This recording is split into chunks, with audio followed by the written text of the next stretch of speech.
Le Conseil des ministres a tenu sa séance hebdomadaire ce mercredi 12 octobre 2016 sous la présidence de M. le Président de la République, chef de l'État, chef du gouvernement. Financement du programme d'urgence, Fonds de transition eau. La coopération bilatérale entre le Bénin et le Royaume des Pays-Bas prend un nouveau départ dans le secteur de l'eau et de l'assainissement, avec la signature d'un accord de financement. Le processus de formulation d'un nouveau programme a démarré avec le concours du Royaume des Pays-Bas, mais en attendant l'aboutissement de ce processus et dans le souci de pallier aux besoins urgents d'approvisionnement en eau potable des populations, l'ambassade du Royaume des Pays-Bas au Bénin a mis en place un programme transitoire, un programme d'urgence dénommé Fonds de transition eau, d'un coût global de 6,2 milliards. Ce programme permettra de desservir 87 500 Béninois dans 21 communes grâce à la réalisation de 350 points d'eau potable en milieu urbain, périurbain et rural. Mise en place du cadastre national au Bénin. L'insécurité foncière est une préoccupation majeure dans notre pays. Nous le savons tous.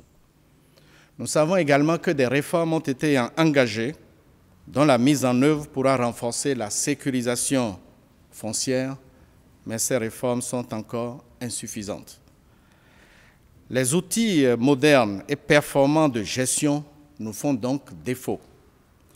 C'est pourquoi le gouvernement a pris la décision de faire élaborer le cadastre national dont les travaux vont démarrer en 2017 avec l'assistance de partenaires déjà identifiés.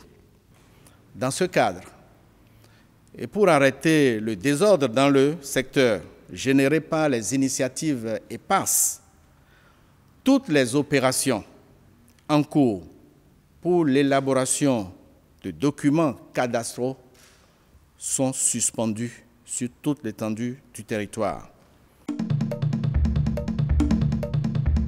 8 personnes ont été tuées et une quinzaine blessées mercredi dans un attentat provoqué par l'explosion d'une voiture dans une gare routière de Maïdougouri, berceau du groupe islamiste Boko Haram et grande ville du nord-est du Nigeria qui vivait depuis plusieurs mois dans une stabilité précaire. Selon le communiqué de la police, une femme kamikaze serait à l'origine de l'explosion d'une bombe artisanale placée à bord d'une voiture qui transportait 5 personnes. L'attentat a eu lieu à proximité d'un camp de déplacés de la ville qui abrite environ 16 000 personnes. De la voiture de l'attentat, il ne reste que des morceaux de tôle verte compressés. Quelques passants, inquiets, se sont regroupés autour des équipes d'urgence qui rassemblaient les restes de corps dans de grands sacs en plastique noir. Le président nigérian Muhammadu Buhari s'est dit abattu à l'annonce du nouvel attentat. Toutes mes condoléances vont aux familles des victimes et au gouvernement local de l'État du Borno, a-t-il écrit sur Twitter. Pour l'expert en sécurité Ryan Cummings, le lieu de l'attentat démontre que Boko Haram souhaite entraver les efforts du gouvernement pour sécuriser les centres urbains dans le nord-est. Il sera intéressant de voir si cette dernière attaque sera revendiquée par le groupe État islamique ou par la faction d'Aboubacar Sheko, a noté l'expert en sécurité.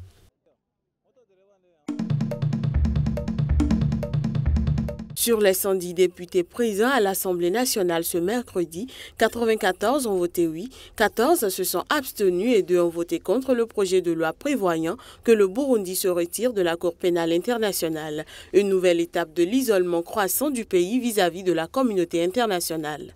Il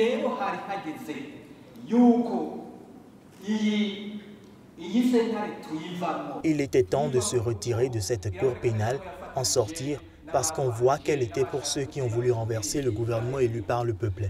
Aucun doute là-dessus, nous l'avons vu, mais ce qui est surprenant, c'est que cette CPI, cette cour pénale, n'arrête pas ceux qui ont des dossiers, qui ont tenté de renverser le pouvoir au Burundi, mais au contraire, les soutiennent.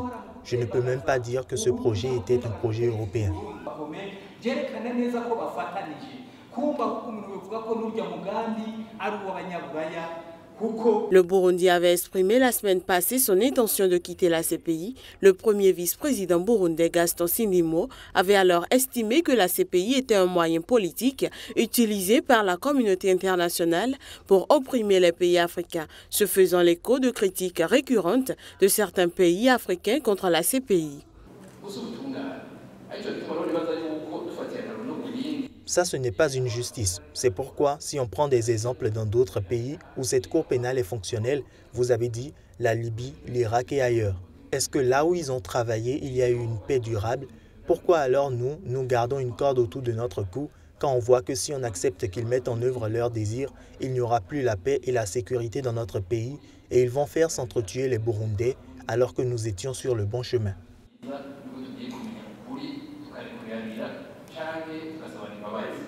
Le 20 septembre, un rapport de l'ONU avait accusé Bujumbura d'être responsable de graves violations des droits systématiques et constantes et mis en garde contre de possibles crimes contre l'humanité et un grand danger de génocide. 10 jours plus tard, le Conseil des droits de l'homme de l'ONU avait annoncé l'ouverture d'une enquête visant notamment 12 personnalités du régime burundais, dont le numéro 2 du pouvoir, le général Alain-Guillaume Bouillonné. Le test devra encore être approuvé dans les mêmes termes par le Sénat, largement dominé par le parti au pouvoir, avant d'être promulgué par le président Pierre Nkurunziza. La décision de quitter la CPI s'apparente donc à une nouvelle preuve de raidissement croissant d'un régime déjà très isolé sur le plan international.